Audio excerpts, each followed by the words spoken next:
मेरो च्यानलमा सब्स्क्राइब गर्नका लागि एम तामाङमा टाइप गर्नुहोस् स्मल एम। स्वागत छ यहाँहरू सबैलाई मेरो युट्युब च्यानलमा। आज चाहिँ मेरो रेसिपी छ ब्रेडको है। जय मसी सबैजनालाई। अनि विशेष गरी यो ब्रेड चाहिँ मैले इजिली घरमै बनाएको छु अनि ओभन युज गरेँ। तपाईहरुले चाहिँ कराईमा पनि बनाउन सक्नुहुन्छ। अनि यसको लागि चाहिँ पहिला मैले दुईटा लिएको छु अन्डा। अनि यसलाई चाहिँ म मजाले यो व्हिप्ड गर्ने जुन चाहिँ हाम्रो यो मेसिन छ है, यो मेसिन चाहिँ मैले मेसोबाट मगाएको है। इजिली अनि सस्तो पनि छ यो मेसिन, तपाईहरुले मगाउन सक्नुहुन्छ।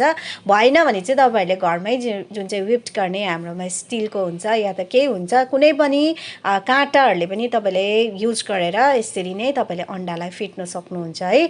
अनि अन्डा फिटिसकेर चाहिँ यसमा म यीस्टलाई हाल्छु है।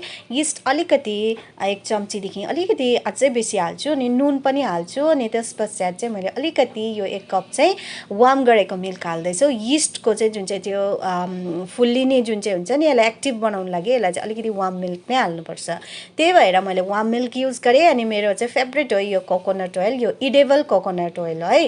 तपाईले कोकोनट ओइल लिएर इडेबल कोकोनट ओइल लिएर हाल्न सक्नुहुन्छ। अब यसलाई मैले मजाले मिक्स गरिसकेँ। अनि अब यसलाई म फेरि पनि हाल्दैछु मैदा।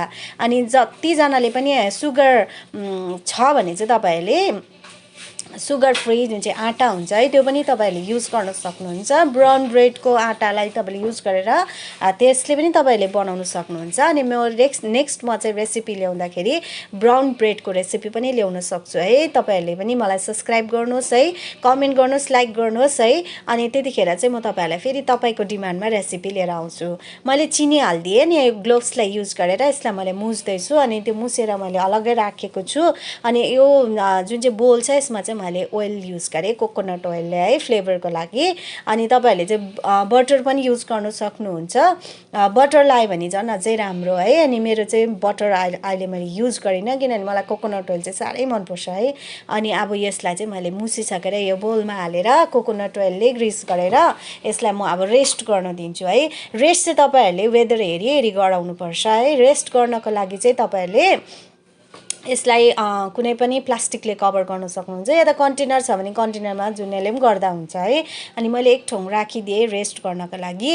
रेस्ट चाहिँ तपाईहरुले वेदर अनुसार गर्नुहोस् है। अनि गरम महिनामा छ भने चाहिँ कम्ती नै टाइम लाग्छ, जाडो महिनामा हो भने चाहिँ यसलाई निकै टाइम रेस्ट गर्न दिनुहोस् है। अनि यसको चाहिँ अब अलिकति यो फुलेर यसमा ग्यासहरु मजाले भरेको छ। अनि अब म यसलाई चाहिँ कट गर्नेले 20-20मा म मजाले काट्छु है।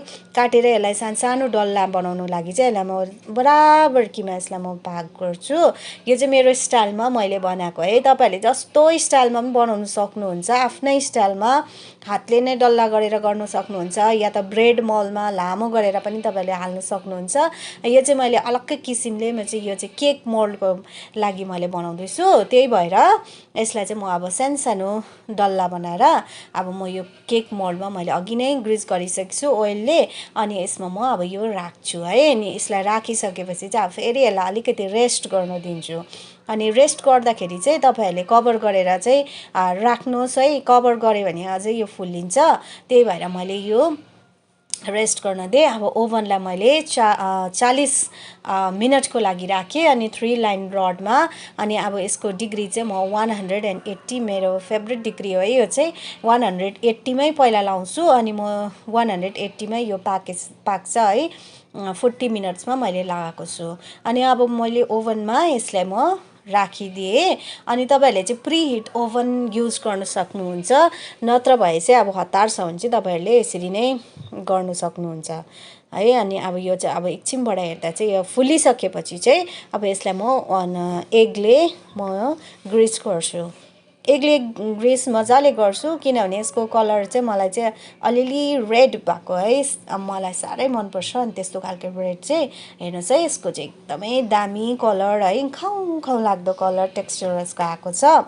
अनि तपाईहरुले चाहिँ यो माथि अझै तपाईले दामी बनाउन चाहनुहुन्छ भने काजु, बदाम, सेसामी सिडहरु लाएर तपाईहरुले यो ब्रेडलाई गर्न सक्नुहुन्छ। अब चाहिँ मेरो ब्रेडको पर्फेक्ट कलर आएको छ है।